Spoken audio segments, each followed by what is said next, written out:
Page 514। बाहरी चीजों का संज्ञान और तर्क बुद्धि की उसमें भूमिका, इसमें बहुत महत्व भूमिका है। इसको इंग्लिश में शुरू करोगे क्या देविका जी? ये क्या कह रहे हैं? हाँ जी। The cognition of external things and role of reason in it.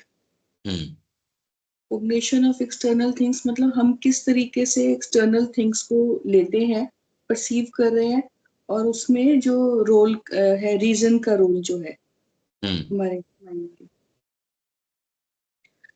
In the cognition of external things, our knowledge has an entirely separative basis. तो जो भी हम cognition जो हम perceive कर रहे हैं external things को, उसमें जो हमारी अपनी जो knowledge है, वो ये एक्चुअली थोड़ा क्लियर नहीं हो रहा है। Has an entirely separative basis, separate होकर देख रही है, मतलब इसका समझ में नहीं आ रहा ये। एंटायरली सेपरेटिव बेसिस, अगर सेपरेटिव नहीं हो तो कॉग्निशन कर सकते हो क्या? ये बताओ। कॉग्निशन क्या होगा वस्तुओं की कि ये दो चीजें हैं, यदि सेपरेट नहीं करो तो दो का भान कैसे होगा? आप ये कह रहे हो एकम सत, पर वो एकम कोई गिनती वाला एकम नहीं है। तो सेपरेटिव बेसिस, वस्तुएं न हो, उनका आधार अलग अलग न हो, ये चेयर है, ये टेबल है, ये आदमी है, ये पशु है, ये पक्षी है। पशुओं के अंदर भी ये है, ये है, ये है। आदमियों के अंदर भी, एक ही आदमी के अंदर कल तो क्रोध में था, आज प्रेम में है। प्रेम के अंदर भी आप मतलब उस भाव इन इट सेल्फ को, पहले तो मोटे मोटे आपके आप अलग अलग वर्गीकरण करते हो, पशु है, पक्षी है, वस्तु है, स्थान है। स्थानों में ये, उनमें भी ये, मनुष्यों के अंदर ये देखो ये विशेष, इसके अंदर भी। तो ये सेपरेटिव, एंटायरली सेपरेटिव बेसिस है इसका। नहीं तो कॉग्निशन करो किसका ये बताओ? आधार जो है बिना, ये अहम के कारण आया, ये जो ईगो जनरली हम ईगो कहते हैं उसके कारण नहीं। ये सारा सेंस ऑफ सेपरेशन आया ईगो के कारण, अहंकार। उसने बुद्धि को प्रोजेक्ट किया, बुद्धि ने मनस को प्रोजेक्ट किया, मनस ने इंद्रियों को किया, इंद्रियों ने तन्मात्राओं को, और तन्मात्राओं ने पंच महाभूतों को। है नहीं है कोई भी चीज, पर इस तरीके का प्रोजेक्शन है। तो इस माध्यम से इस पूरी मशीनरी को काम में लेके हम चीजों के संपर्क में आते हैं। इनमें कोई सी चीज कोई सा बीच में इनपुट भी दे देती है। इंद्रियों के माध्यम से काम कर रहे हो, बीच में इंद्रियों की इंट्यूशन आ जाएगी, इसमें पता नहीं क्या क्या चीजें आ जाएंगी। तो ये तो ठीक है सेपरेटिव बेसिस। हाँ जी। इसके बिना तो आगे। कैसे कॉग्निशन कैसे होगा ये बताओ? कॉग्निशन करेगा कौन और होगा किस चीज का? तो मूल तरीके से दो चीजें थी जिससे ये शुरू हुआ, नहीं तो क्रिएशन भी शुरू नहीं हो सकता। एक तो विटनेस एस्पेक्ट, जिसको आप कहते हो साक्षी, और वो तत्व जिसका ये विटनेस करता है। इन दो के बिना सृष्टि कैसे होगी आप ये बताओ? कि कोई कोई चीज है, इसको बताने वाली चेतना यदि नहीं हो तो है या नहीं है का पता नहीं। आप उस जगत का वर्णन कीजिए जब आप मां के गर्भ में भी नहीं थे, आप कहते भी ये तो कंसेप्शन में भी नहीं आ सकती ये चीज। तो ये दो चीज जो हैं, जैसी परमात्मा अपने आप को दो रूपों में, अपनी चित शक्ति और स्वयं, इसके अंदर विभक्त करता है। ये हम कल पढ़ रहे थे, यहां अनेकानेक जगतों, देवताओं, उनका निर्माण कर देती है ये चित शक्ति जो है। और वो जो कुछ भी करती है उस पर सैंक्शन भगवान का होता है। उस प्रक्रिया से आते आते आते आते हम यहां अब अपनी बात कर रहे हैं। कि जब बाहरी चीजों का हम कॉग्निशन करते हैं, संज्ञान लेते हैं, परसीव करना तो एक चीज है, उनका संज्ञान, कुछ लोगों के अंदर ये थोड़ी आंखें नहीं है, वो जाके यहां से घूम के चले जाएंगे, कुछ पता नहीं चलेगा। एक का संज्ञान इतना शार्प है, वो जाके चार चीजें देख लेगा। जोरदार बात यह है कि दोनों व्यक्ति बहुत शार्प हैं, पर एक व्यक्ति ये कहेगा, देख अपन वहां गए थे, वो उसके तीन भाई खड़े थे वहां, मैंने कहा मैंने तो नहीं देखा, मैं तो मशीन देख रहा था। मैं जो डिटेल्स, मैंने कहा देख वहां वो चीजें थी। संज्ञान दोनों का काम कर रहा है। अब इस संज्ञान के अंदर आपकी इंद्रियां कल्टीवेटेड है, मनस कल्टीवेटेड है, पर उसके अंदर बुद्धि कल्टीवेटेड है, डीपर सेंस कल्टीवेटेड है। इनका कितना कितना क्या क्या इनपुट है, तो बहुत ज्यादा पिक्चर में फर्क ला देगा। एक स्थान पे आप खड़े हैं, आपकी इंद्री बहुत शार्प है देखने की, खाली वो अकेली से आप सारी पिक्चर नहीं बना सकते। आपकी इंद्रियां बहुत तेज हों तो भी पूरी पिक्चर अकेली इंद्रियों के माध्यम से तो नहीं बना सकते। तो ये यहां से शुरू कर, in the cognition of external things our knowledge has an entirely separative basis.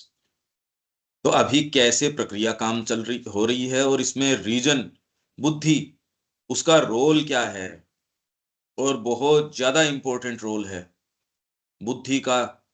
ये तो विचार ही नहीं आता कभी कि रोल भी है क्या इसका, इंटेलिजेंस का, रीजन का। अभी तो विज्ञान भी आपकी भौतिक कीर प्राण की सेवा में लग रहा है, कहे कौन कि ये इसकी सेवा के लिए नहीं है। एनी हाउ, इसके क्या क्या मायने निकलते हैं वो तो बाद की बात है, सेंटेंस खोलते हैं धीरे धीरे और आगे। Its whole machinery and process are of the nature of an indirect perception. तो होल मशीनरी एंड प्रोसेस तो हुआ कि किस तरीके से हम चीजों को परसीव कर रहे हैं, क्या हम इंद्रियों के माध्यम से कर रहे हैं, मनस के माध्यम से कर रहे हैं। तो इट्स ये हो कौन गया है ये? It's, whole process. It's whole machinery, इसकी हाँ, पूरी मशीनरी। इसकी किसकी? ये कोग्निशन की। हाँ, कॉग्निशन कह सकते हो, या ज्ञान किस तरीके से आप प्राप्त कर रहे हो उसकी कह सकते हो। तो वो पूरी मशीनरी जो है, और प्रोसेस, उसकी प्रक्रिया क्या है वो?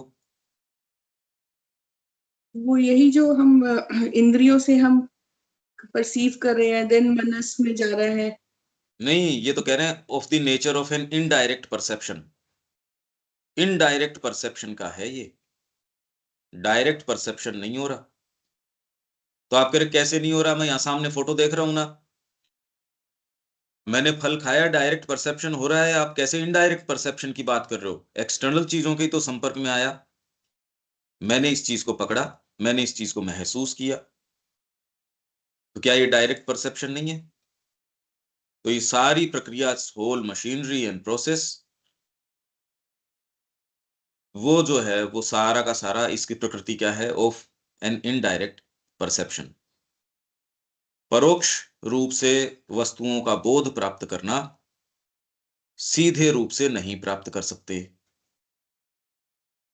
तो जब आप प्राप्त करते हो ये बोध, इसमें बहुत सारी चीजें एंटर करती हैं, उनमें जो दोष है, उस दोष को सही करने के लिए रीजन बहुत ज्यादा इंपॉर्टेंट है। तो भले चले जाओ आप साधना के अंदर और के अंदर, इसलिए यदि ये सारी गुत्थी नहीं समझी जाए, ये जो छोटे छोटे सूत्र बताए जाते हैं, बस ऐसा कर लो, बस ऐसा कर लो, इतनी जो इशू है वो इतना इट्स सिंपलटन नहीं है। जो दो दूसरे बताते हैं आप तो ये छोड़ दो, बस ये कर लिया करो, अरे बस से क्या कैसे होगा? जब ये सारी मशीनरी बनाई गई है, इसको आप पूरे को जानो नहीं तो इसके ऊपर मास्टरी नहीं हो सकती। मशीन का वो भाग जो कह रहे बस ये इसको छोड़ दो, तू तो खाली स्टेयरिंग को ध्यान रख, और तो फिर बाद में जब गड़बड़ होगी तब वही वाली चीज आपको हमेशा असफल बना देगी। आप बहुत ज्यादा आगे नहीं जा सकते। हाँ, जीवन काटना कोई तरीके से, तब तो जो ये सूत्र बताए जाते हैं, बस ये कर लो, बस वो कर लो, उसमें तो है ठीक, अगर जीवन ही काटना है समहाउ, पर यदि आप पूर्णता की बात करते हो, परफेक्शन की बात करते हो, तो सामान्य जीवन में भी यदि आपको शरीर का ही नहीं पता, तो आपकी हेल्थ ठीक नहीं हो सकती।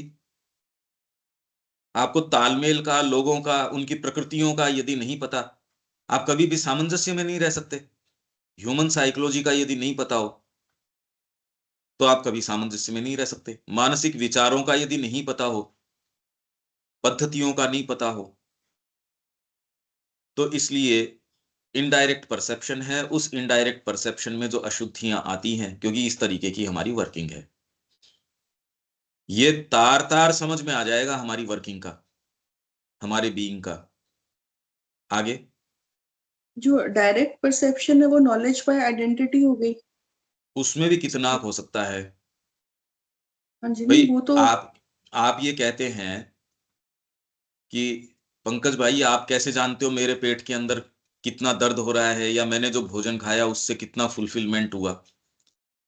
आप अंगूर खा रहे हो, वो अंगूर खाते मैंने आपको देखा। मैंने अगर अंगूर खा रखे हों, उसका सैटिस्फैक्शन क्या आता है? मैं जो अंगूर खा रहा हूँ, वो बहुत अच्छे अंगूर खा रहा हूँ, हो सकता है आपने वो वैसे खाए ही नहीं हो।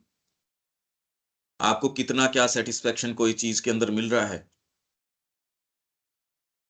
तो मैं आप बन जाता हूँ और आपको कितना मिल रहा है, वो मैं जान जाता हूँ, उतना ही जितना कि आप जान रहे हो, पर आप भी तो क्या जान रहे हो? अपने बारे में डायरेक्ट परसेप्शन से भी आप कितना जान रहे हो अपने बारे में? वहाँ लिमिटेशन आ जाएगी। अभी तो सारा इनडायरेक्ट परसेप्शन है। आप पेड़ बन गए, पेड़ क्या महसूस करता है आपको अब परोक्ष रूप से जानने की ज़रूरत नहीं है। अभी तो मैं क्या बोल रहा हूँ मेरे हाव-भाव से, फिर आप सर्टेन हाव-भाव की भाषा है या इंटोनेशन है, कितना मैं किस चीज़ में दबाव दे रहा हूँ, चेहरे के एक्सप्रेशन है, भई ये तो इसके अंदर तो बड़ा क्रोध है, इसके अंदर तो प्रेम है, इसमें शांति है, इसमें ये है, वो है। उसके माध्यम से आप फिर बाद में थोड़ा-थोड़ा कितनी सारी चीज़ों को मिला के एक फिर बाद में कोई पिक्चर बनाते हो। उसके साथ-साथ आपने जीवन में क्या देखा, उसके साथ उसको जोड़ते हो, विचार करते हो, कल्पना करते हो, कितनी सारी चीज़ें साथ-साथ चलती हैं। अब इससे जो पिक्चर बनती है, अगर उससे कोई अनुभव आ जाए, तो आप ये कहते बिल्कुल, ये ठीक बात है। मैं तो शब्द ही तो कह रहा हूँ अपने आप में और शब्द अपने आप में सिंबल हैं बस, साउंड्स हैं एक। मैं एक तरीके की साउंड्स जनरेट कर रहा हूँ। आप कह रहे हैं, हाँ, समझ में आ रहा है। ये कितनी विचित्र बात है देखो आप। और सारे हमने ये लैंग्वेजेज़ हैं एक तरीके की, संवाद करने की, चीज़ें बताने की, भाव बताने की, यहीं आके अटक भी जाते हैं। आप अंग्रेजी के माध्यम से सोचो, हाँ, हमने समझ ली सावित्री, क्या समझ लो अब उसका? तो आप कहते बता रहे हैं ना हम, ये देखो हम इन लाइनों को एक्सप्लेन कर रहे हैं, होता नहीं है ऐसे। तो डायरेक्ट जो आइडेंटिटी से नॉलेज आपको प्राप्त हो रही है, वो भी कितनी प्राप्त हो सकती है? तादाद में से तो बहुत लोग हो सकते हैं जिनको ये प्राप्त हो ये सिद्धि या ये फैकल्टी। पर अब श्री अरविंद जिन चीज़ों में प्रवेश कर रहे हैं, माँ जिन चीज़ों में प्रवेश कर रही है, वो तो कल्पनातीत हैं। आप वो चीज़ बन जाओ, वो तो एक एक चीज़ है, पर वो चीज़ भी तो अपने आप को थोड़ी जानती है, वो परमात्मा स्वयं है। ये तो बड़ी बड़ी अलग बात हो गई। तो अभी तो इस मशीनरी को समझ रहे हैं हम, ये तो प्रश्न नहीं उठता। ये शब्द है, हमने प्रक्रिया ये सांख्यों की और की, ये तो समझ ली, पर एक्चुअल में अभी भी तो इसका बिल्कुल जीवंत अनुभव थोड़ी है हमको, कि ये मशीनरी बिल्कुल इनडायरेक्ट है। आप तक जो रिपोर्ट आती है, वो तो बहुत चलती तो क्या है और पहुँचती क्या है। अगर आप इसमें बहुत ज़्यादा हस्तक्षेप न भी करो, इसमें इम्प्योरिटीज़ डायरेक्टली न भी क्रोध के कारण, जेलसी के कारण, आपके पूर्वाग्रहों के कारण वो इसमें न डाल दो, तो भी क्या सीधा बोध पता चल रहा है? कुछ नहीं। और ये यदि आप इसमें डाल दो, आपके रेशियल इंप्रेशंस हैं, आपके सोचने-समझने के आपके अपने तरीके हैं, वो इसमें डाल दो तब तो कहना ही क्या। तो अब देख लो हम किस जगत में जी रहे हैं और उसके कितने नियम हमको लगता है, ओहो! ये तो नियम हैं, बड़े बाध्यकारी हैं। इतने ही हैं वो। इसलिए यदि ये ज्ञान भी व्यक्ति को आ जाता है एक स्तर के ऊपर, तो भी कम से कम इस आधार पे वो कहेगा यार इतना तो इस चीज पे दिमाग नहीं लगाना चाहिए। बाहरी प्रकृति तक तो तुरंत वो नहीं ला सकेगा इस चीज को, पर इंटेलिजेंस के अंदर तो एटलीस्ट कम से कम एक भाग में तो अपने आप को इस वर्किंग से डिसएसोसिएट कर पाएगा थोड़ा, और वो थोड़ा भी बहुत प्रभाव ला देगा आपके आपके जो जितने भी विश्व में ये जो एक्ट्स हैं क्राइम के, वेंजियंस के, ये सारे कितनी लगाम लग जाएगी सोचो आप। अगर ये थोड़ा सेंस आ जाए तो ये जितने आपके ये सारी चल रही हैं चीजें, ये तो कोलाहल एकदम बंद हो जाएगा। तो ये कितनी दुर्लभ चीज है, इससे ये देख लो कि कोलाहल कितना जबरदस्त है। आपको लगता है ये व्यक्ति गड़बड़ है, मुसलमान गड़बड़ है, इधर हिंदू गड़बड़ है, वो उनको ये है कि इनको मार डालो, वो कहे इनको मार डालो। कैसा कोलाहल है, कैसा शोरगुल है। यदि इसी माध्यम से आप विवेचन करो, चाहे कितने भी तटस्थ तरीके से करो, और इसी बुद्धि के माध्यम से करोगे, निर्णय तो गलत ही आएगा। आप कह रहे हो मैं किसी दूसरे देश का व्यक्ति लेके आया जिसको न तो पाकिस्तान से मतलब है न हिंदुस्तान से मतलब है। अरे पर परसेप्शन तो यही वाला है, प्रक्रिया तो यही काम में लेगा वो। ये जब तक काम में लेगा, तटस्थता कितनी गा सकती है। आप कह रहे हो ये तटस्थ है, पर इसका खुद का फ्रेमवर्क भी तो है, तटस्थ कैसे हो जाएगा ये। जब तक ये वर्किंग डीपर हायर ये नहीं सब्स्टिट्यूट हो जाती। इसलिए ऋषियों की प्रेजेंस थी, वो इंस्टीट्यूट करते थे शास्त्रों को यहां। अब यदि आपको इंस्टीट्यूट करना हो, आपको दे दिए जाए, तो जो लोग क्या कर रहे हैं शास्त्रों का इंटरप्रिटेशन यदि आपको ही करना हो, वो गीता वाली सी बात, सब जनों ने अपने अपने तरीके से इंटरप्रिटेशन कर रखा है। तो जो अच्छे से अच्छे मन हैं वो ऐसा इंटरप्रिटेशन यदि उसका कर रहे हैं, तो दो को तुलना करके देख लो भाई, इससे मानव मन का पता चल रहा है कि वो किस तरीके से परसीव करता है, किस तरीके से उसका सत्य के पास पहुंचने का तरीका है। तो आपको तुरंत ही इस प्रश्न पे तो आ ही जाना चाहिए, तो फिर रियलिटी क्या है, आप संपर्क में किसके आ रहे हो, और जो जिस तरीके से जी रहे हो उसके प्रति जो इतना आग्रह है, उस पे तो कुछ तो होना चाहिए। वही चीजें चलती रहेंगी भाई, कभी तो कुछ तो होना ही चाहिए। ये अगर ये प्रक्रिया है और ये समझ में कुछ कुछ आती है, तो कुछ तो करना ही चाहिए। We do not identify ourselves. We do not identify ourselves with external objects, not even with other men, though they are beings of our own nature. तो हम जब ये परसेप्शन कर रहे हैं, बट हम औरों के साथ हम आइडेंटिफाई नहीं कर रहे हैं विद एक्सटर्नल ऑब्जेक्ट्स। किसी चीज को भी जानने के लिए वही अभी जो हमने भी आपने भी जो बात करी कि आइडेंटिफिकेशन की, कि भी हम आइडेंटिफाई नहीं कर पाते हैं, तभी हमें इनडायरेक्टली ही संज्ञान प्राप्त हो रहा है, हाँ। डायरेक्ट परसेप्शन से नहीं हो रहा। Hmm. Not even with other men, though they are beings of our own nature, hmm. cannot enter into their ये existence। सेपरेटिव बेसिस है, ये जो ऊपर आया था सेपरेटिव बेसिस। हाँ जी। आपको We किसी can, चीज का संज्ञान नहीं है, आप कोई चीज से आइडेंटिफाई नहीं कर पाते। और जोरदार बात क्या है इसके अंदर, बाहरी बीइंग में नहीं कर पाते। जैसे जैसे धीरे धीरे हार्ट में जाते हो, आप आइडेंटिफाई कर लेते हो, और वो अटैचमेंट का भी रूप ले सकता है। ये मेरा बच्चा है, ये मेरा मित्र है, ये तो मेरा ही अपना ही व्यक्ति है, ये मेरे आश्रम का व्यक्ति है। हम सारे तो हिंदू हैं, हम सारे सनातनी हैं। जैसे ही आप, हम सारे भारतीय हैं। तो ये धीरे धीरे धीरे धीरे ये कॉन्सेप्ट जब आता है, आप आइडेंटिफाई कर भी पाते हो एक स्तर के ऊपर। जितना ही आउटर सेल्फ पे आते हो, आप विभेद की ओर आते हो। जितना ही आप अपने डीपर सेल्फ की ओर जाते हो, आइडेंटिफिकेशन बढ़ता जाता है। आप जैसे ही हार्ट के ऊपर जाओगे, तो यार क्या फर्क पड़ गया इससे कि ये इसके क्या है क्या नहीं है, माँ का है ये व्यक्ति, माँ का भक्त है। हमारा सच्चा भाई तो ये है, जो रक्त के संबंध हैं उनसे तो कोई विशेष हमारा कोई है ही नहीं, ताल्लुकात ही नहीं है विशेष। अब वो तो मजबूरन ठीक है, आप पैदा हो गए यार, इससे ज्यादा की क्या आफत आ रही है उसमें।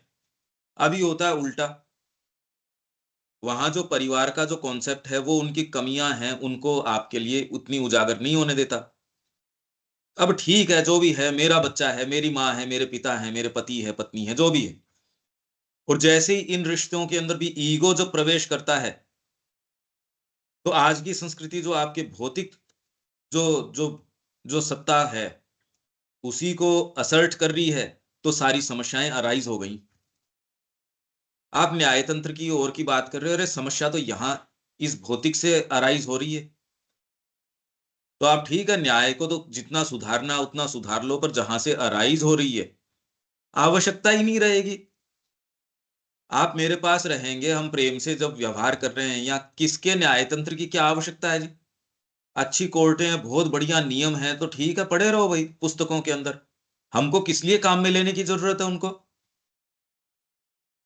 तो जितना ही आप अपने आउटर सेल्फ की ओर आओगे, फिर आप ये कहते करप्शन हो रहा है, फिर आप ये कह रहे हो पर्यावरण की समस्या है, फिर आप ये कह रहे हो ये वाली समस्याएं, ये सारी समस्याएं स्प्रिंग अप कर रही हैं हमारे आउटर सेल्फ के कारण।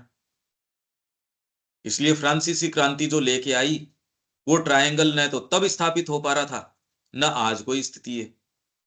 क्योंकि आधार है फ्रेटर्निटी, भ्रातृत्व। और भ्रातृत्व अंतरात्मा का गुण है। आप बाहरी भेदों के आधार के ऊपर इक्वेलिटी और लिबर्टी, ये दोनों एंश्योर नहीं कर सकते। इक्वेलिटी किस आधार पे करोगे?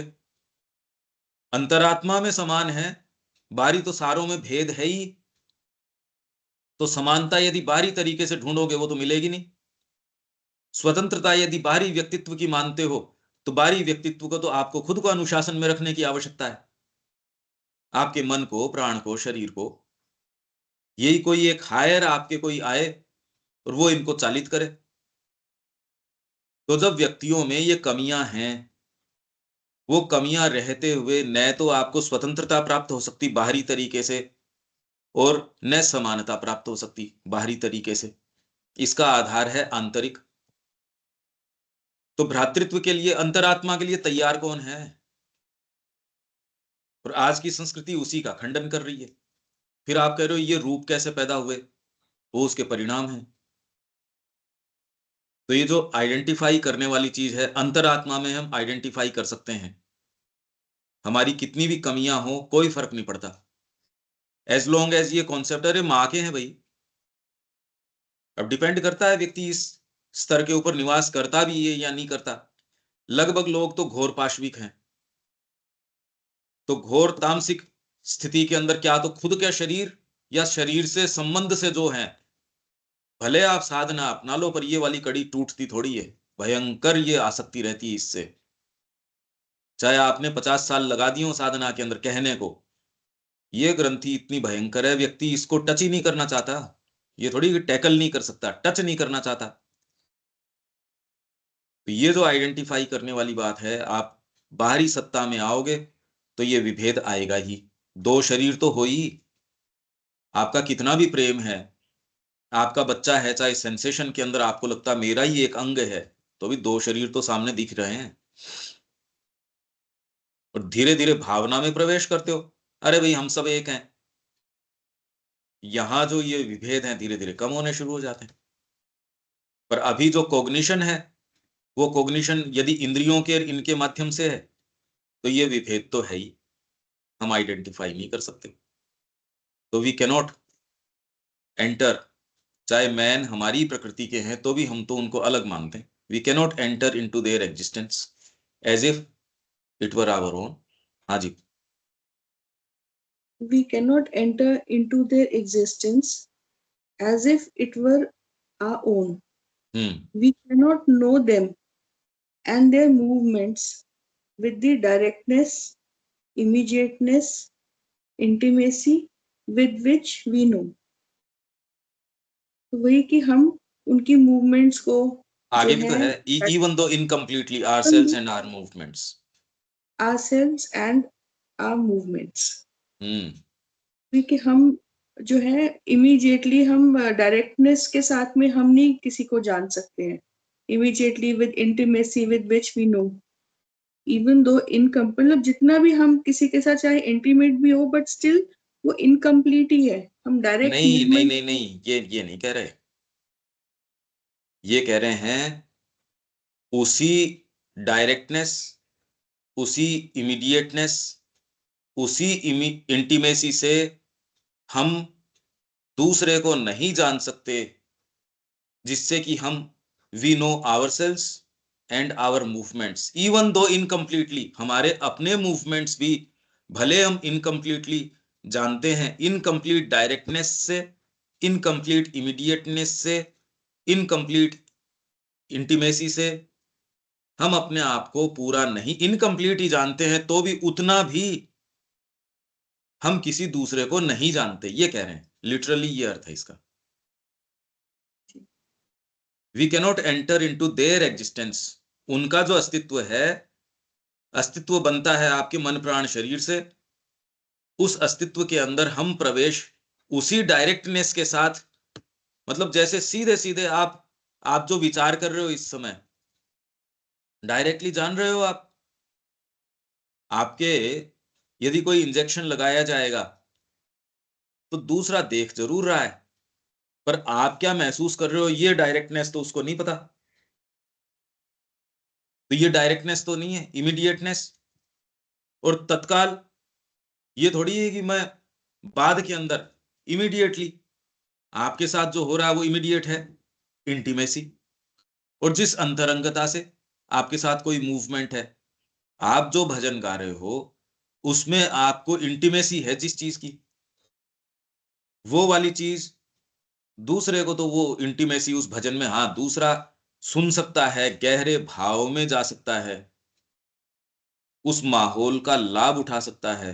पर आप जिसमें हो भी, माँ जिस चेतना की स्थिति के अंदर थी, दूसरे भक्तों को उसका इनडायरेक्ट मान लो उस वातावरण में है, उस चेतना की, उसमें जो चारों तरफ ओरा है उसमें है।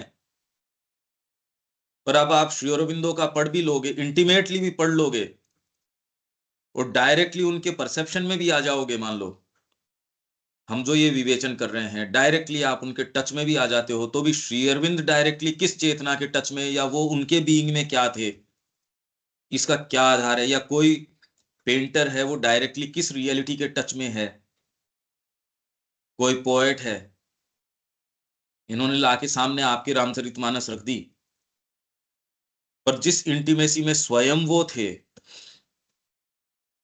यही गीता के इंट्रोडक्शन में श्री अरविंद कह रहे हैं कि भगवान कृष्ण वास्तव में उनके दिमाग में क्या था, क्या नहीं था, क्या वो एक्चुअल में कहना चाह रहे थे, यदि हम उसको जान भी सकें, जो कि अपने आप में संभव नहीं है, तो भी वो हमारे लिए जानने की कोई विशेष महत्व की बात ही नहीं है। महत्व की बात तो ये है कि आज वो हमसे क्या चाहते हैं, हमारी चेतना के अंदर उनका सत्य किस रूप में उजागर होता है, आज उसकी क्या प्रासंगिकता है। नहीं तो आप उस इंटीमेसी में प्रवेश पहली बात तो करो कैसे, और करो तो उसका उपयोग क्या। ठीक है, आगे। But not only identification lacks, direct contact also is absent. There is no direct touch between our consciousness and their consciousness, our substance and their substance, our self of being and their self being. वही ये separative basis ही एक तरह से समझा रहे हैं कि but not only identification lakhs, केवल आइडेंटिफिकेशन ही नहीं हम लैक कर रहे हैं, हमारा जो है, जो हम परसीव कर रहे हैं उससे हमारा डायरेक्ट कांटेक्ट भी एब्सेंट है। कोई डायरेक्ट मतलब चेतना, मतलब चेतना की क्या डायरेक्ट बात हुई इसमें? आगे जो कॉन्शियसनेस की बात कर वो रहे तो हैं, आगे है, पर वो तो यहाँ ये क्या कह रहे हैं? डायरेक्ट कांटेक्ट जो है वो भी आंतरिक ही कह रहे होंगे, क्योंकि डायरेक्ट कांटेक्ट तो फिजिकल लेवल के ऊपर हम चीज को टच कर रहे हैं, तो वो तो डायरेक्ट कांटेक्ट है। बट उसको जानना, जो जानेंगे वो तो हम आंतरिक माध्यम से ही जानेंगे। आइडेंटिफिकेशन नहीं है, डायरेक्ट कांटेक्ट भी नहीं है, तो मतलब ये दो अलग अलग चीजें हैं क्या? हाँ जी, इसमें तो यही लग रहा है राइटिंग में तो, क्योंकि नॉट ओनली आइडेंटिफिकेशन, डायरेक्ट हाँ कॉन्टैक्ट ऑल्सो, वो भी। हाँ, तो दो चीजें हो गई ये तो। हाँ जी। भाई जो सेंटेंस कह रहा है लिटरली उसका तो जो अर्थ है वो तो निकालना ही पड़ेगा। हाँ जी। नॉट ओनली, न केवल तादात्म्य की ही कमी नहीं है, प्रत्यक्ष जो आपका किसी चीज से संपर्क है वो भी नहीं है। तो मतलब दो चीज तो हो ही गई, साफ साफ ही कह रहे हैं ये तो, दो चीज। तो ऐसी कंडीशंस बताओ जिसमें एक है दूसरा नहीं है, दूसरा है ये वाला नहीं है, या दोनों नहीं है, या क्या है ये। आइडेंटिफिकेशन है, कांटेक्ट नहीं है, कांटेक्ट है, आइडेंटिफिकेशन नहीं है। तो केवल आइडेंटिफिकेशन ही नहीं है, डायरेक्ट कांटेक्ट भी नहीं है, ये कह रहे हैं। ये क्या कंडीशन हुई? डायरेक्ट कांटेक्ट तो नहीं क्लियर हो रहा है। आइडेंटिफिकेशन तो है कि हम किसी चीज के साथ आइडेंटिफाई होकर, उसको हम आइडेंटिफाई कैसे होंगे, जब उस चीज को हम अपने अंदर ग्रहण करेंगे। और फिर आप वो जो बन जाओगे, हमारे ग्रहण नहीं करोगे, आप वो ही बन जाओगे। अंदर, फिर जो हमारे अंदर प्रतिक्रिया हो रही है, उससे हम उसको एनालाइज करें। ये तो आइडेंटिफिकेशन हुआ। हम्म। डायरेक्ट कांटेक्ट तो किसी चीज से, मतलब डायरेक्ट, डायरेक्ट के साथ फिर अगर इनडायरेक्ट कांटेक्ट क्या है और डायरेक्ट कांटेक्ट क्या है? भाई आइडेंटिफिकेशन हमारा थोड़ी है कोई, हाँ जी। एक शरीर के रूप में कोई आइडेंटिफाइड थोड़ी है। वो नहीं होके भी, अब एक माँ है, आइडेंटिफिकेशन तो अब कहो या नहीं कहो, माता जी कहती है कि कुछ दिनों तक, कुछ सप्ताह तक जो बच्चा अभी पैदा हुआ है, उसके सेंसेशंस मात्र भी के सेंसेशंस भौतिक रूप से वो क्या महसूस करा, बच्चा तो कह के तो बता नहीं सकता कि मेरे को यहाँ ये दिक्कत है, माँ को महसूस हो जाती है। अच्छा दूसरे, गुरु है या कोई व्यक्ति है इस मार्ग का, आपको खुद को ही नहीं पता कि आपके साथ ये समस्या चल रही है, आप आए, कोई व्यक्ति इस मार्ग का है, उसने कहा देविका जी यहाँ है दिक्कत, और आप कह रहे ये तो मेरे को ही नहीं पता चली थी, आपने बता दी ये बात तो। उसने कोई आपसे आइडेंटिफाई नहीं किया, पर उस स्थिति है उसका, अब वो किस तरीके से ये कांटेक्ट आया। तो आपकी जो भी स्थितियां हैं, मानसिक, प्राणिक, भौतिक, अंतरात्मिक, या जो भी आप कहो, उससे डायरेक्ट कांटेक्ट, और जितने ही भाग में आप सीधे संपर्क कर पाते हो, उतना इफेक्टिवली आप कुछ कर पाते हो। तो आइडेंटिफिकेशन तो है ही नहीं, आपकी गतियों से जो संपर्क भी हो पाता है, आइडेंटिफिकेशन कहाँ है। पर आपका किसी से प्रेम है, पेड़ में नहीं बना, पर पेड़ से, ये कह रहे हैं प्रेम होना है, पशु तो नहीं बना, उससे प्रेम है, उसके भाव मेरे पास सीधे आ जाते हैं, यही मैं कोई अखबार में छापूं, उससे कोई व्यक्ति क्या समझ लेगा उसके बारे में। मेरा कोई पेट है, कोई बिल्ली पाल रखी है, आपका तो सीधा संपर्क डायरेक्टली है उससे, कांटेक्ट कहें तो वही दो जनों का सीधा संपर्क है उसके, और वो टच करते हैं, एक खाना भी खिलाता है, चीज भी है, पर एक प्रेम भी करता है। वो भले ही आइडेंटिफिकेशन नहीं है, पर आपका एक बेटर कांटेक्ट उसके साथ हो गया, उसके भाव, हाव भाव, सारी चीजें आप समझने लगते हो। पर फिर भी ये भी आप इनडायरेक्टली ही रिसीव करते हो, न तो आप वो वस्तु बने हो, न उस वस्तु के हाव भाव हैं, उनका सीधे ही आपको पता है, ये दो चीजें हो गई। तो आइडेंटिफिकेशन भी नहीं है, और जो उसके साथ डायरेक्ट कांटेक्ट है वो भी नहीं है। नहीं, डायरेक्ट कि कॉन्टेक्ट में पूछा, डायरेक्ट कॉन्टेक्ट तो जैसे अपना इंद्रियों से ही होता है, अपन किसी से बात कर रहे हैं, किसी से टच हाँ कर रहे हैं, संपर्क कर रहे हैं, हाँ तो डायरेक्ट हो हाँ, गया। और नहीं है ये मेरे को डायरेक्ट, यही कह रहे हैं ये, यही कह रहे हैं ये परोक्ष है। नहीं, डायरेक्ट संपर्क तो अपना मतलब वो भी नहीं होता है, मतलब डायरेक्ट हाँ। इसमें भी क्या होता है, जैसे मेरे को लगता है, जैसे अपन ने किसी से बात की और उसने कोई अपनी समस्या बताई या कोई चीज बताई, वो हम्म। उसने जो बताई वो मैंने, मेरे अंदर कुछ ऐसी चीज है, उसके आधार पे ही उसको एनालाइज करूंगा, उसने क्या बताई, उस समस्या को मैं उस तरह से नहीं समझूंगा जो वो फील कर रहा है। हाँ हाँ बिल्कुल, भाई यही जो बात है। समस्या हो, मैं जो फील करता हूँ उसके अकॉर्डिंग ही, इसलिए वो डायरेक्ट कांटेक्ट नहीं हुआ वो। नहीं फीलिंग तो तो बहुत दूर की बात है, हाँ भौतिक रूप हाँ से भी संज्ञान है, वो भी तो इंद्रियों के इनके माध्यम से आ रहा है। हाँ, और सारा इसके अंदर कांटेक्ट इंद्रिय कितनी, के माध्यम से ही भाई है। सीधे मतलब क्या हुआ, सीधा तो आपके चैनल के माध्यम से ही आ रहा है। अब जब हाँ तक चैनल है तब तक सीधा क्या होता है। अब वो कितनी प्योरली काम करती है उतना ही आप कह रहे हो भाई ये प्योर आ रही है मेरे पास। हाँ आपके पास कोई पत्र आया, जिन हाथों ने उस पत्र को आपको दिया उनके अंदर कोई परफ्यूम है या कोई चीज है, तो उतना तो इसकी गंध तो आएगी ही आएगी। तो आप जितनी भी अभिव्यक्ति हमारे जो स्क्रिप्चर्स हैं उनकी विशेषता क्या है, वो उस प्योरिटी से आए हैं।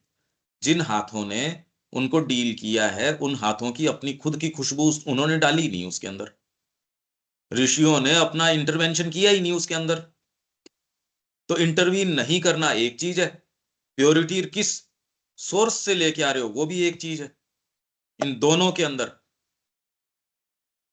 तो मैं पहली ये बात तो, हाँ जी, योगी पहचान लेते हैं कि ये पत्र जो आया है ये किस भावना से लिखा गया है और किस विचार से लिखा गया, वो पकड़ लेते हैं हाँ फौरन। हाँ हाँ मेरे हाँ गुरुजी थे, तो वो कांग्रेस के 25 साल तक मुरादाबाद के उपाध्यक्ष थे। तो इंदिरा गांधी जी एयरपोर्ट पे आई, जब पन्ना का रिसीव करने गए उनको, तो उन्होंने फूल का गुलदस्ता दिया और उन्होंने कहा कि ये मेरे बेटे ने भेजा है। तो मेरे गुरुजी ने कहा कि तुम्हारे बेटे ने ये तुम्हारा फूल का गुलदस्ता मन से नहीं भेजा है। तो फौरन उन्होंने पकड़ लिया। उनके अंदर वो योगी थे, मेरे गुरुजी मुरादाबाद में रहते थे, हाँ हाँ तो वो पकड़ लेते हैं सर इन चीजों को। हाँ हाँ बिल्कुल यही बात हम कर रहे हैं कि हमको लगता है इसके अलावा इतनी इतनी सारी चीजें हैं जो काम करती हैं, इसी के अंदर रीजन की इतनी इंपॉर्टेंस है। क्योंकि ये इतनी काम करती हैं, अब उनकी शुद्धता है या नहीं है ये एंश्योर कैसे करो। तो इसमें रीजन का ये अभी तो चल रहे हैं हम धीरे धीरे धीरे धीरे। प्रॉब्लम फंडामेंटल है, बेसिक कॉन्स्टिट्यूशन की समस्या है। आप खाली इसको कोई छोटे सूत्रों में रिड्यूस डाउन करना चाहो, जैसा कि लोग ये कॉलम्स छापते हैं, रेटरिक छापते हैं, बस ऐसे कर लो और आध्यात्मिकता हो गई, ये नैतिक मूल्य पकड़ लो और ये कर लो, इनसे नहीं होता भाई। यही तो जो योगिक साधन है उसमें आपके बीइंग का कि कैसे कहाँ दिक्कत है, इंद्रियों में कहाँ दिक्कत है, इंद्रियों के अंदर यदि ये एंटर करेगा, इसमें ये एंटर करेगा, ये वाला भाग इसमें कर जाएगा, तो हम इसको आंखें बंद नहीं कर सकते, नहीं तो पूर्णता नहीं आ सकती, आ ही नहीं सकती। कम से कम बौद्धिक स्तर के ऊपर यदि हम इसको, और जो सेंटेंसेस के थ्रू गुजर रहे हैं उसका तो एकदम पूरा अनुभव आ ही जाना चाहिए हमको। तो ये बात तो ठीक है कि डायरेक्ट कांटेक्ट नहीं होता। ये कहते ही आप ये भी देख रहे हो कि इंद्रियों के माध्यम से और बहुत सूचनाएं आपको मिल रही है, प्राण के माध्यम से जो सूचनाएं केवल इंद्रिय को जो कॉग्निशन है उससे नहीं, उसके एक्स्ट्रा सेंसरी परसेप्शंस हर जने को आ रहे हैं अपने तरीके से। हाँ अब इसमें डिपेंड करता है, लोअर है वो ज्यादा एक्टिव है तो वो उन रंगों में गड़बड़ करेगा। आपको आ तो ठीक रही है, पर सबकॉन्शियस ने अपनी गंध उसके अंदर मिला दी। गुलदस्ता तो बढ़िया आया, पर हाथ जो उसको लेके आए उसकी गंध इसके अंदर मिल गई। वही सपने वाली बात की, ये एक पैसेज भी है, खुद ड्रीम बिल्डर भी है, ये सारी बातें हैं और ये सारी हर चीज में ही हैं। वो ये थोड़ी कोई सपने ही का निर्माण करता है अकेले, वो तो है। खाली सपने में करता तो चलो ठीक है, फिर भी तो डायरेक्ट कांटेक्ट नहीं है। इसलिए उसकी आपूर्ति के लिए आपके पास इतनी इतनी सारी चीजें आती है। भौतिक की इंट्यूशंस हैं, प्राण की इंट्यूशंस हैं, माइंड की इंट्यूशंस हैं, डीपर इंट्यूशंस हैं। ये प्योर हो भी सकती हैं, बहुत ज्यादा इम्प्योर तो होती ही हैं। अब इनकी कमियों को कैसे पकड़ो, क्योंकि इसके बीच के जो गैप हैं, आपको जो ये सूचनाएं मिल रही हैं डायरेक्ट नहीं मिल रही, तो जगत के संपर्क में आओ कैसे। उन कमियों को पूर्ति करने के लिए, उन डिटेल्स को भरने के लिए ये इंट्यूशंस आती हैं। यही आपका अपना जो फ्रेमवर्क है, नहीं तो जगत का मतलब ही नहीं है डायरेक्टली होता क्या है। ये जो बीच का गैप है ये आप बनाते हो, ये कैसे बनाते हो। There is no direct touch between our consciousness and their consciousness. चेतना और चेतना में कोई टच नहीं है। अरे भी जिस तत्व के बने हो, मान लो शरीर के बने हो, उसमें तो आप एक नहीं हो सकते, पर चेतना के स्तर के ऊपर तो आप तादात्म्य स्थापित कर सकते हो, पर वो भी नहीं है। इसमें कला है, साहित्य, संगीत है, धीरे धीरे आपको कल्टीवेट करते हैं। आप उन भावों में धीरे धीरे प्रवेश करते हैं, धीरे धीरे उसकी मानसिकता में, कि भाई मैं उसकी चेतना में प्रवेश कर गया, राइटर की चेतना में प्रवेश कर गया, मैं उसमें प्रवेश कर गया। भगवान राम क्या कर रहे हैं उस भाव में, वो उन सारी चीजों में प्रवेश कर गए। करे हो आप इनडायरेक्टली, ये और जितना ये करते हो उतना धीरे धीरे आपका डायरेक्ट भी होना शुरू हो जाता है। ये सारी प्रक्रियाएं चल रही हैं, पर अभी तो ये क्या करें, no direct touch between our consciousness and their consciousness, इसमें है नहीं। इसलिए अब क्या है कि आप उनकी चेतना को जाने बिना आपने बस एक लकड़ी पकड़ रखी है, भैया तेरे को समय से उठना चाहिए, तेरे को ये करना चाहिए, वो करना चाहिए। वायलेंस भले ही कर सकते हो आप, आपकी मानेगा नहीं वो व्यक्ति। क्यों? क्योंकि आपकी चेतना के अंदर जो जो कड़ियां हैं, उसको यदि आप हार्मनी में नहीं रख रहे, तो दूसरे वाले की कड़ियों को कैसे रख सकते हो? उसकी चेतना में कौन सी चीज गड़बड़ है? मैं तो कह रहा हूं, जब आप सही चेतना में होते हो, आपको पता नहीं अगले वाले की, पर आप जो बोलते हो ऑटोमेटिकली ही उसकी चेतना के लिए बड़ा हार्मोनाइजिंग इफेक्ट हो जाता है। जो जहां मतलब आप यदि सही चेतना में हो, आपका प्रभाव जो है उसको बिल्कुल कल्याणकारी हो जाएगा। और यही आपके अपने चेतना में तो गड़बड़ है चीजें, तो टच होता नहीं चेतना का चेतना के साथ। Our substance and their substance, हम जिस सब्सटेंस के बने हैं, जिस भी सब्सटेंस के, उसका उसके साथ कोई संपर्क नहीं होता। अगर हम माइंड सब्सटेंस की बात करें तो उसका मेंटल फ्रेमवर्क वैसा नहीं, वाइटल की बात करें तो वो नहीं, फिजिकल सब्सटेंस तो हम कॉमन कुछ चीजें बताएंगे, पर वो तो हम अलग अलग हैं। उसके अंदर भी हमारा जो भौतिक सब्सटेंस है, उसमें भी अंतर है। Our self of being and their self being, हमारा जो सत्ता का सेल्फ है, सत्ता है, और उनकी आत्मसत्ता है, ये एक नहीं है। इनका कोई डायरेक्ट टच नहीं है इनका आपस के अंदर। इसलिए कोलाहल सा चलता है, शब्दों के माध्यम से, ताकत के माध्यम से दूसरे के ऊपर आप दबाव डालने की कोशिश करते हो, होता नहीं। हार्मनी आप अगर बाहरी तरीकों से या इन किन्हीं भी तरीकों से, लोग क्या करते हैं हार्मनी पैदा करने के लिए, यार भोज ऑर्गेनाइज करते हैं, सारों को बुलाते हैं, फिर ये डिस्कॉर्डेंसेस खत्म हो जाएंगे। यार भोज से होते हैं क्या कभी? श्री अरविंद ने ये लेख लिखा है, ये वंदे मातरम में, ये भोज ऑर्गेनाइज कर रहे हैं, उससे सोच रहे हैं कि हमारे ये डिफरेंसेस है ये मिट जाएंगे। भोज से कोई डिफरेंसेस मिटते हैं क्या? हम भी तो यही करते हैं। चलो आज होटल में चलेंगे खाना खाने के लिए, अरे मेरे पशु हो तब तो भले ही ये डिफरेंस, तो फिर वो डिफरेंस तो क्या रहा फिर बाद में? तो ये नाराज हैं, चलो आज साथ में खाना खाने चलेंगे, आज पार्टी करेंगे, इससे डिफरेंसेस मिट जाएंगे। अरे तो फिर बाद में तो फिर डिफरेंसेस है ही क्या? ये तो घोर पशुता की बात है। तो ये कॉन्शियसनेस और ये अलग अलग हैं। अभी आप ये देख रहे हो, बाकी शोरगुल है, पता किसी चीज का नहीं, कुछ भी पता नहीं। तो इसका उचित तरीका क्या है? मां से जुड़ जाओ। सबसे पावरफुल, सबसे इफेक्टिव तरीका है ये। आपको यदि कोई कार्य करना भी है, ये इतना तो आप कर ही सकते हो, और अगर ये कर ले तो सब कुछ कर ही लेते हो। कम से कम भी यही है, ज्यादा से ज्यादा भी यही है। सच्चा प्रभाव तब होगा आप यदि अपनी चेतना की उस स्थिति के अंदर हो, आपकी उपस्थिति मात्र से जो कन्वे करना है, बिना शब्द बोले तो कन्वे हो जाता है। दूसरा व्यक्ति कितने घंटों के भाषण दे रहा है, व्यक्ति के एक बात नहीं समझ में आती, और यहां एक व्यक्ति जाके बैठता है, कोई ज्यादा आर्ग्यूमेंट ही नहीं देता, क्या दूसरे कह रहे समझ में आ गई ना यार पूरी बात। दूसरा भी आश्चर्यचकित, तेरे को कितने दिन से समझा रहा हूं, तेरे को समझ में नहीं आ रही? ये आके तेरे को खाली प्रेम से, उसने तो खाली आलिंगन किया प्रेम से, और तू उसका हो गया। एक दृष्टिपात आपके गुरु के प्रति आपने किया, और उसके अंदर सारी चीजें जो समझ में आनी थी, आपको तो मूलभूत ज्ञान आ गया पूरा का पूरा। दूसरा कहे ये भ्रमित है, वो कहे भ्रमित आप हो, ये तो है नहीं, इसको तो पता है, ये तो और कोई दूसरी चीज करता नहीं, सच्ची समझ आ गई इसको। और ये दूसरे कई लोग हैं हम सत्र करेंगे, वो करेंगे, ये करेंगे, ठीक है, पर उसके अंदर यदि ये वाली चीज नहीं हो तो उसकी एफिकेसी कितनी है, इफेक्टिविटी क्या है? क्योंकि अगर ये वाली चीज होगी, अपनी खुद की आत्मसत्ता में यदि नहीं है, दूसरे वाले में नहीं हो सकती है। तो करने का काम कहाँ है? आप कोई भी, चाहे छोटा अभियान हो, बड़ा अभियान हो, परिवार में हो, व्यापार में हो, साधना में हो, कहीं भी हो, तो इससे क्या फर्क पड़ता है कि आप एक सामान्य सांसारिक व्यक्ति हो, तो अंतरात्मा तो आपकी भी है। कोई साधना कर रहा, उसी को कोई अंतरात्मा ज्यादा हो गई, ये तो कोई बात नहीं भी। उसी के ये बुद्धि कोई ज्यादा हो गई, ये भी कोई बात नहीं। तो ये जो विभेद बताया जाता है, आध्यात्मिक जीवन, ये जीवन, ये है नहीं इस तरीके की। ये जो जबरदस्ती की खाइयां हैं, और इसने दूसरों को अपने मंसूबे पूरे करने के मौके भी दे रखे हैं। बस तू तो सामान्य सांसारिक व्यक्ति है रे यार, ये क्या बात हुई? तो उसको लेजिटिमेसी मिल जाती है, हाँ ठीक है, अब मैं तो हूं नहीं, न मेरे को बनना आध्यात्मिक।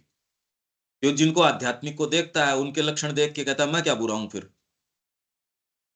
तो ये विभेद करने ने आज हिंदुस्तान को बहुत बड़ी जो ये समस्या है, इनमें कोई इस तरीके का विभेद है नहीं।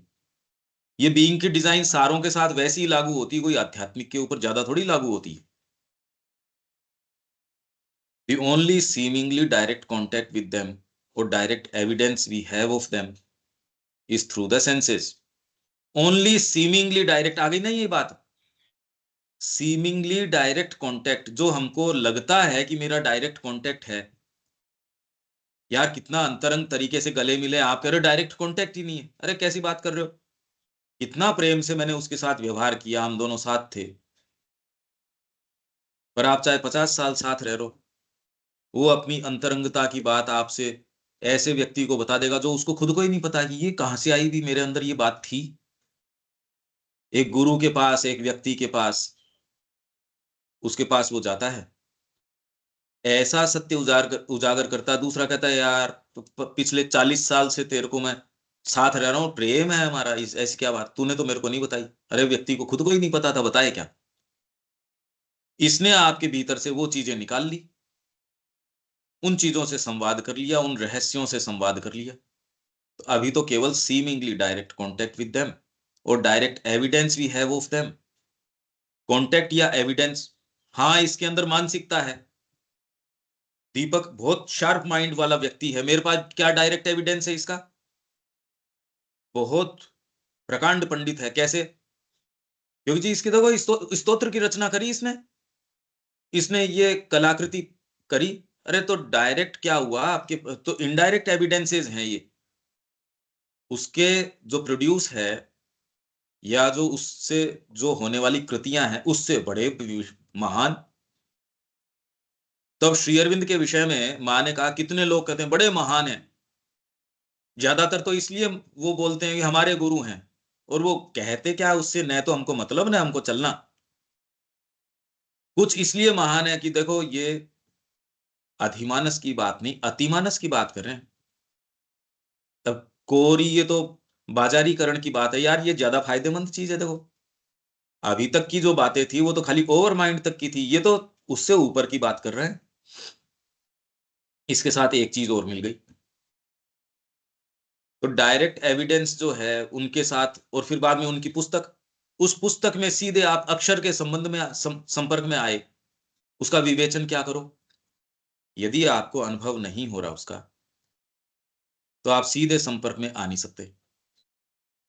तो डायरेक्ट एविडेंस क्या है जी, इस कोई भी चीज का कभी आपको सीधे पता चल ही नहीं सकता। जब अर्जुन को पता नहीं चल रहा भगवान पास में बैठे उनका, आप इस चीज से समझो तो सही कि ये, चाहे आपकी कितनी भी प्रकांड बुद्धि हो, कितनी भी आपकी वाइटल विशाल हो, कि विश्व विजय के लिए आप चल पड़ते हो, शरीर कितना भी आपका प्रबल हो, कि कितने भी घाव लग रहे हो, कोई फर्क नहीं पड़ता उसके।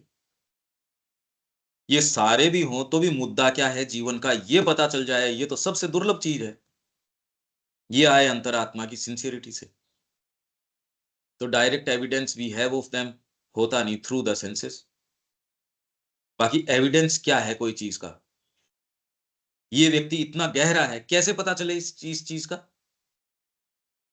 आप तो, आपके प्रति उसने क्या आपकी अच्छी आव भगत कर दी, बहुत बढ़िया आदमी, बड़ी चेतना का आदमी, वो आपको प्रॉपरली उस समय रिसीव करने के लिए नहीं गया, अरे ये तो गड़बड़ है, ये तो आदमी गड़बड़ है।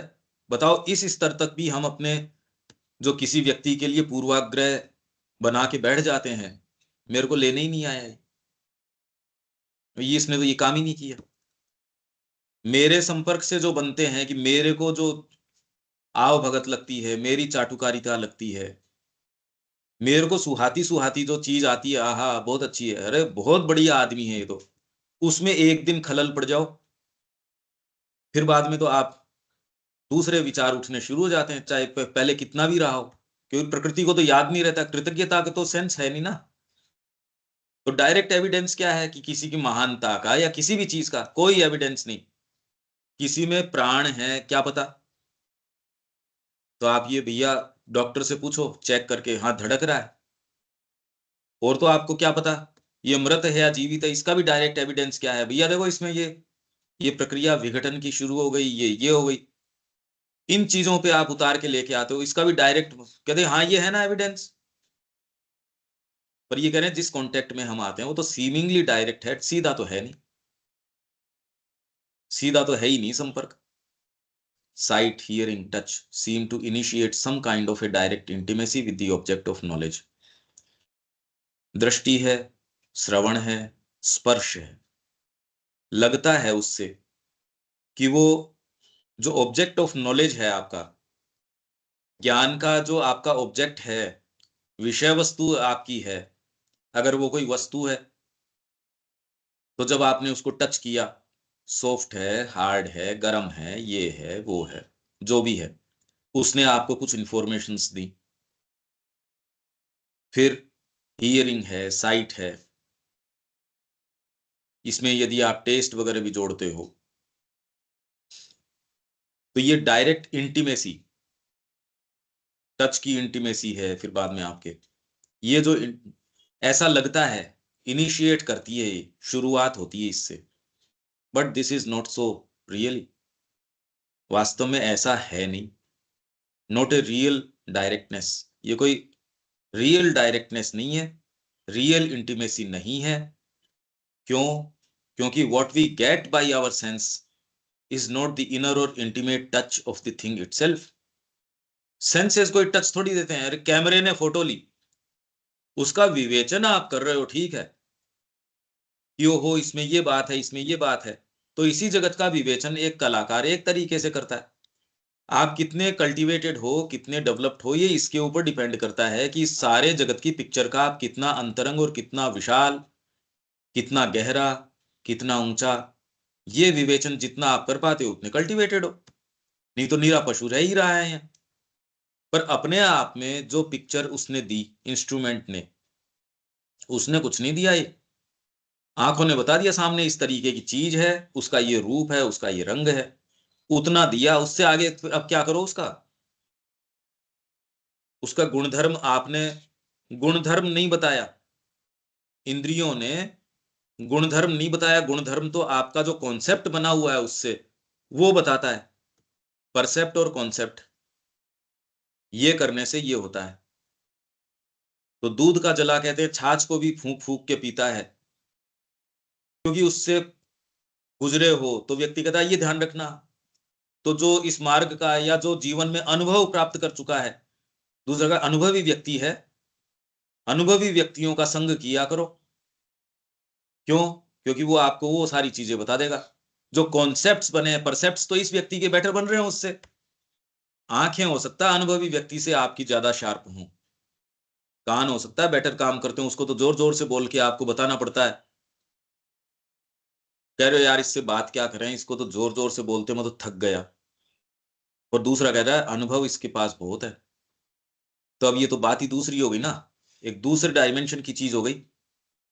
आपके पास परसेप्ट बहुत क्लियर हो सकते हैं, बहुत शार्प हो सकते हैं, कॉन्सेप्ट क्या है आपके पास, वो तो बने तब बने, नहीं बने नहीं बने।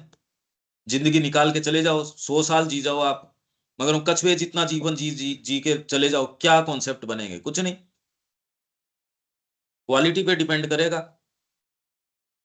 तो इसलिए ये क्या करें, direct intimacy with the object of knowledge, some kind of sight से इनसे, but this is not really so. क्यों?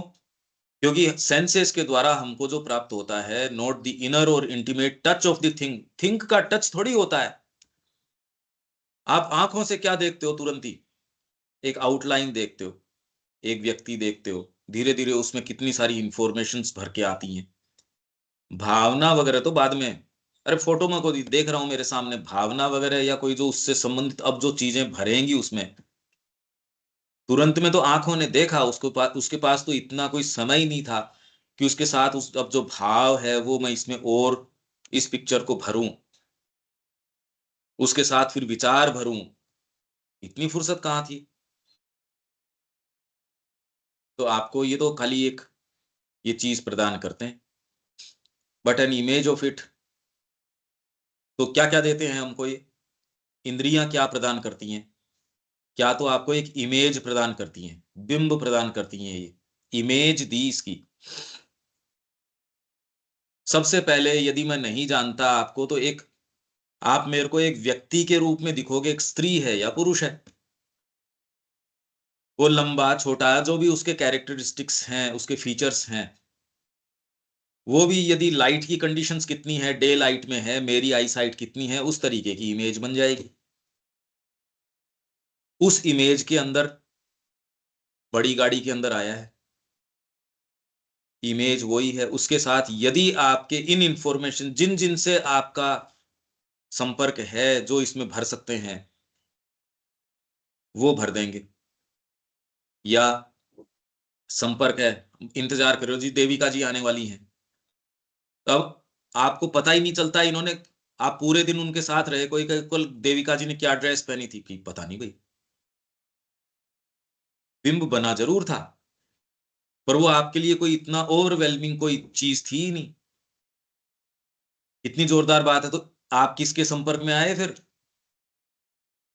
अब ये स्तर चेंज होने शुरू हो गए, और ये रोजमर्रा की चीज है हमारे साथ।